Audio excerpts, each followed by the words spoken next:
Общественный фонд Таллин-Форум в консорциуме с нашими партнерами из Таджикистана, Анахита и Монголии Nomadic Nature Conservation проводит вторую международную образовательную конференцию «Образовательные стратегии и инновации в эпоху цифровизации». Эта конференция собрала экспертов, исследователей в области образования, учителей с разных стран Центральной Азии.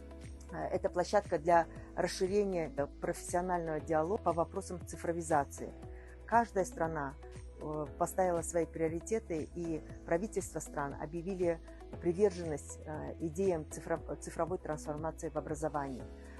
Как идет каждая страна, каков путь, какие ответные меры принимаются, какие строятся планы. Вот на эти и другие вопросы мы пытаемся ответить на этой конференции. В конференции участвует 45 участников. Здесь они участвуют офлайн, и 300 участников зарегистрировались для участия онлайн.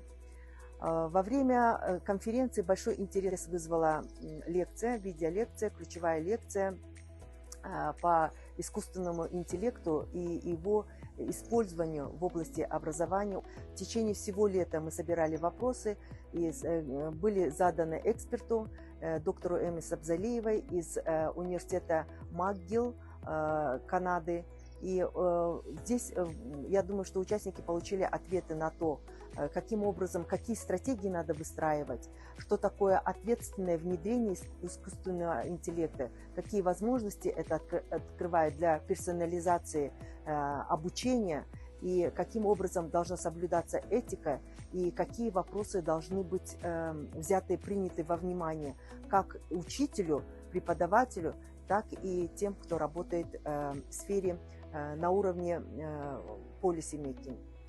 И также в рамках этой конференции прозвучали очень интересные презентации и очень интересные модели, какие цифровые продукты были разработаны в Кыргызстане, какие цифровые продукты и каким образом они внедряются в Монголии, Таджикистане, в Казахстане.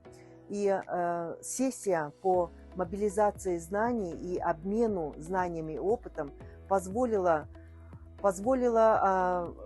сесть за круглый стол работникам сферы образования, как с правительственных, государственных структур, так и неправительственных организаций, сесть для того, чтобы посмотреть, где у нас есть инновации и как мы можем взаимодействовать, и как мы можем обмениваться этими знаниями.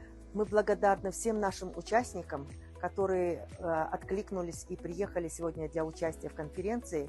Мы благодарны за очень насыщенные и информативные презентации. И, конечно, для нас очень было важно презентовать и обсудить результаты нашего исследования, которое проводилось в течение проекта всего, в рамках проекта «Дистанционное обучение для улучшения качества и доступа к школьному образованию в Кыргызстане, Монголии и Таджикистане».